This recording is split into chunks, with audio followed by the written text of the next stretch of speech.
This all stems from a policy that the Rockland Unified Board passed back in September. That's when they said that they would be required to actually let a parent or guardian know if their child had identified as a different gender or name within 3 school days of that notification. Now, one parent tells me that this is not only detrimental for the student, but also the teachers that have to let the parents know.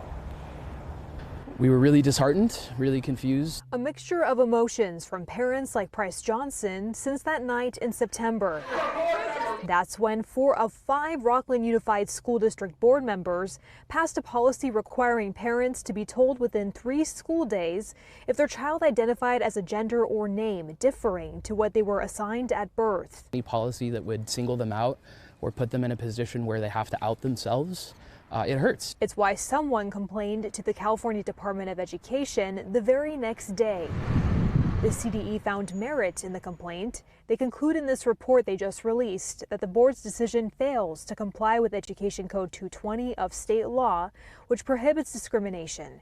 California State Superintendent of Public Instruction Tony Thurmond sharing his thoughts with Fox 40 back in July about parental notification policies like this one. We respect parental rights, and we think that parental rights should also be balanced with the safety of our students and to follow the law. The CDE is giving Rockland Unified 5 school days from when they received the letter to notify all school admin and staff of the alleged violation of state law and not to implement the policy. The district also has 10 days to prove to the CDE that they've done those 2 things.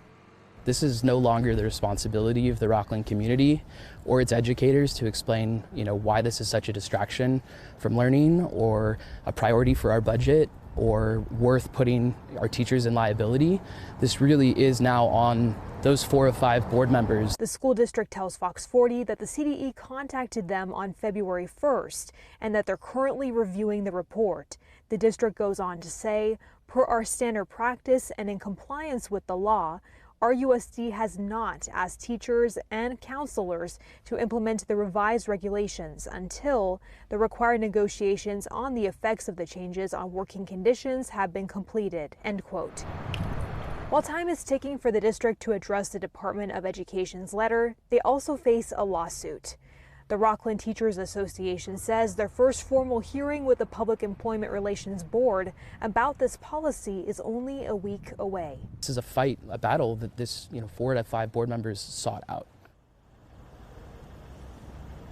And if the district does not comply with the Department of Education, they do risk losing state and federal funding.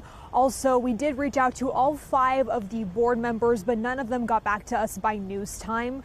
Also, we do know that there is another board meeting happening tomorrow, so time will tell if they will say anything about this letter, and we'll of course let you know if they do. Live in Rockland, covering local news that matters, Kristen Barton, Fox 40 News.